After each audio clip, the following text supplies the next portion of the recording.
Hello friends, welcome to bliss cinemas. இன்னைக்கு நம்ம Tamil டப்பிங்கில் release ஆயிருக்க அன்ஸ்டாப்பபிள் படம் எப்படி இருக்குன்னு பார்க்க போகிறோம். வாங்க வீடியோக்குள்ளே போகலாம். இந்த படம் 2018 ரிலீஸ் ஆன ஒரு பக்காவான கிரைம் ஆக்ஷன் படம். இதோட ரன் டைம் 1:55 மினிட்ஸ் இருக்கு.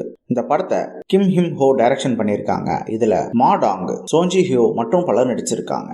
இப்போ இந்த படத்தோட கதையை பத்தி பார்க்கலாம். படத்தோட வில்லன் பார்த்தீங்கன்னா வட்டிக்கெல்லாம் காசு கொடுக்குற ஒருத்தனா இருக்கான். அவன் காசு கொடுத்துட்டு அதை திருப்பி தரலனா பயங்கரமா பிரச்சனை பண்ணுவான். அது மட்டும் இல்லாம வீட்டில் யார் இருந்தாலும் தூக்கிட்டு போயிடுவான். இந்த மாதிரி சூழ்நிலையில பார்த்தீங்கன்னா நம்ம ஹீரோ ஒரு ஃபிஷ் மார்க்கெட்ல ஒர்க் பண்ணிட்டு இருக்காரு.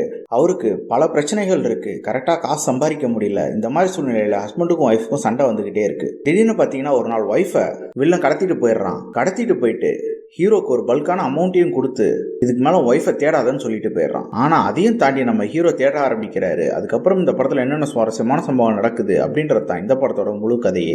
இப்போ இந்த படத்தோட பாசிட்டிவ் நெகட்டிவ் பத்தி பார்க்கலாம். பாசிட்டிவ் கண்டிப்பா ஸ்டோரி பிளாட்டை சொல்லலாம். ஒரு சின்ன நாட்னாலும் அதை ரொம்ப இன்ட்ரெஸ்டிங்காவே எழுதியிருக்காங்க. ஒரு வில்லன் ஒருத்தங்களை கடத்திட்டு போயிட்டு ஒரு பல்க் அமௌண்ட்டையும் கொடுத்து அவங்களை தேடாது அப்படின்னு சொல்லிட்டு போற விஷயம் பார்க்கறதுக்கு ரொம்ப இன்ட்ரெஸ்டிங்காவே இருந்தது. பெர்ஃபார்மன்ஸ் பார்த்தீங்கன்னா படத்தில் நடிச்சிருக்க எல்லாருமே ஒரு நீட்டான பெர்ஃபார்மன்ஸே கொடுத்துருக்காங்க. குறிப்பா நம்ம ஹீரோ ஒரு அல்டிமேட்டான பெர்ஃபார்மன்ஸே கொடுத்திருக்காங்க. படத்தையே ஹோல்ட் பண்றாங்கன்னு சொல்லலாம். தமிழ் டப்பிங் ரொம்ப நீட்டா லிப்சிங் கூட பண்ணி கொடுத்திருக்காங்க. படத்துல அங்கங்க வர காமெடி போர்ஷன் எல்லாம் ரொம்ப நீட்டாவே ஒர்க் அவுட் ஆயிருக்கு. கேரக்டர் ரைட்டிங்கும் இம்பார்ட்டன்ட் கேரக்டர்லாம் நல்லாவே எழுதிருக்காங்க. குறிப்பா வில்லன் கேரக்டர் சூப்பராகவே எழுதிருக்காங்க. அவர் வர சீன் எல்லாமே ரொம்ப இன்ட்ரெஸ்டிங்காவே இருக்கு. அதே மாதிரி பாத்தீங்கன்னா ஸ்கிரீன் பிளே வைஸும் ரொம்ப இன்ட்ரெஸ்டிங்கா எழுதி எடுத்திருக்காங்க. படத்தை சில சீன்ஸ் டிராக் அடிச்சாலும் பல சீன்ஸ் ரொம்ப இன்ட்ரெஸ்டிங்கா எழுதி எடுத்திருக்காங்க. ஒரு சூப்பரான ஸ்கிரீன் பிளேன்னு சொல்லலாம். அதுவும் குறிப்பா இன்வெஸ்டிகேஷன் சீன்ஸ் எல்லாம் ரொம்ப அல்டிமேட்டாவே எடுத்திருக்காங்க.